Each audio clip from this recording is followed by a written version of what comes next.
আসসালামু আলাইকুম রহমতুল্লাহ। তুরস্ক আর লাগবি বল আর লাগবি তোর লাগার ভারতের সাথে লাগার তোর ফল এখন পা। খাদ্য সংকটে হাহাকার করতেছিস, 3-4 বার ভারতের কাছে দাবি জানাইছিস, ভারত দেই নাই।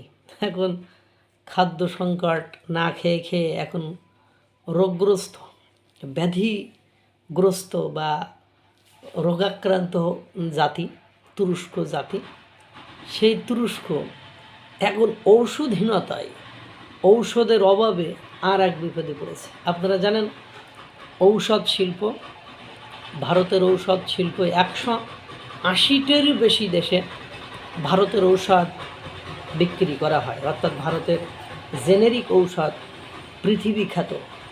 এবং ভারতের চিকিৎসা ব্যবস্থা, চিকিৎসা সেবা, ভারতের ঔষধ পদ্ধতি, এটা 180রও বেশি দেশে আপনার রপ্তানি করে থাকে ভারত। এবং 1 বছর আগেও তুরস্ক একাধিক পণ্য, একাধিক ঔষধ এখান থেকে জেনেরিক ঔষধ সহ বিভিন্ন ঔষধ সামগ্রী ভারত থেকে ক্রয় করত।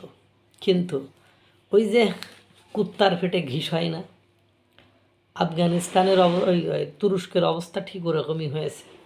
ওই যে কুত্তার পেটে ঘিস হয় না, ওই 1 বছর আগে থেকে বিশ্বের কয়েকটি অনুষ্ঠানে যে একেবারে প্রকাশ্যে ভারত বিরোধিতা করছে।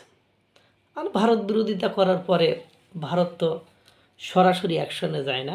ভারতের যে ডিপ্লোম্যাসি, ভারতের যে জ্ঞান গরিমা, সেটা দিয়ে শত্রুকে কিভাবে হালুয়া টাইট দিতে হয় সেটা সুন্দর করে দিয়েছে। পুরো বিশ্বে যখন খাদ্যের জন্য ভারতের মুখাপেক্ষী বা ভারতের উপরে আশ্রয় করে বা ভারতের দিকে তাকিয়ে থাকে, তুরস্ক ঠিক সেম ওরকম।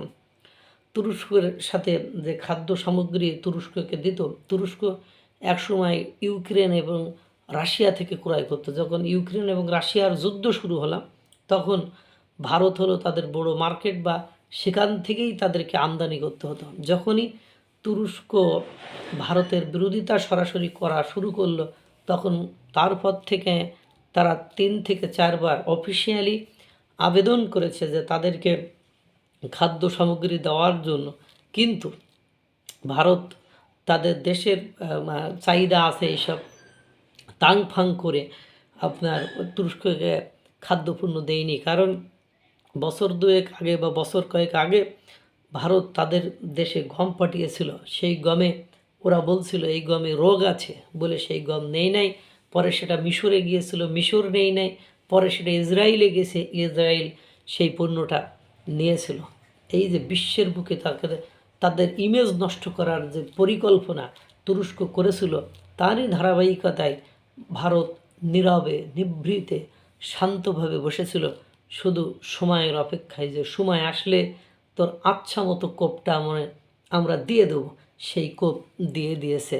তারা একবার একখানা রুটির জন্য বেকারির সামনে যে দাঁড়িয়ে থাকতে হয়, এবং ওই ক্ষুধা মন্দা থেকে সৃষ্টি হয়েছে বিভিন্ন রোগ ব্যাধি। আর এই রোগ ব্যাধির জন্য যে ঔষধ সামগ্রী, সেটার একটা বড় অংশ তুরস্ক ভারত থেকে সরবরাহ করত। এখন সেই ঔষধ ভারত আর তাদের সরবরাহ করছে না। তার কারণে সেখানে দেখা যাচ্ছে ইমার্জেন্সি ঔষধ পাওয়া যাচ্ছে না, ঔষধ পাইতে অনেক দেরি হচ্ছে। তারা বিভিন্নভাবে হেনস্থা এবং রোগীদের বা রোগীর পরিবার বা ওদের মধ্যে একটা হাহাকার শুরু হয়েছে। এবং পাশাপাশি আপনারা দেখছেন যে তুরস্কের কি একটা নাজেহাল অবস্থা। এবং আরও দেখবেন যে আরও কি কাহিনী শুরু হয়। এর পাশাপাশি ইউরোপীয় ইউনিয়নের সাথে ভারতের যে একটা মুক্ত বাণিজ্য চুক্তি হয়েছে, সেই চুক্তিতে যদিও ইউরোপীয় ইউনিয়নের বেশ কয়েকটি দেশের সাথে তুরস্কের ভালো সম্পর্ক, তো ওই দেশে তুরস্কের কোনো পণ্য অন্য আঙ্গিকে অন্য স্টাইলে ব্যবহৃত হয়েও আপনার ভারতে আসতে পারবে না, সে রেস্ট্রিকশনও দিয়ে দিয়েছে। লাগবি বল আর লাগবি। এখন কি হচ্ছে, খাদ্য সংকটে ভুগতেছিস। এখন কি হচ্ছে, বিশ্বে তোর প্রত্যেকটা উন্নত দেশ তাদের সবার সাথে ভারতের ব্যবসা বাণিজ্য আছে, তারা তোদের দিক থেকে মুখ ফিরিয়ে নিচ্ছে। আর দিবি ড্রোন দিবি, আর দিবি বল, আর দিবি ড্রোন। এখন এই ড্রোনের করণ, এখন এই যে ড্রোন থেকে এখন মানে ক্রাইং মুডে চলে যেতে হয়েছে। এখন ব্যবসা বাণিজ্য, ঔষধ, মানে সব কিছুতে এখন একটা চরম বিপদের মধ্যে পড়তে হচ্ছে তুরস্ককে। এটাই বাস্তবতা, এটাই সত্য। আল্লাহ তাআলা সকলকে ভালো রাখুক, সুস্থ রাখুক। আসসালামু আলাইকুম ওয়া রাহমাতুল্লাহ।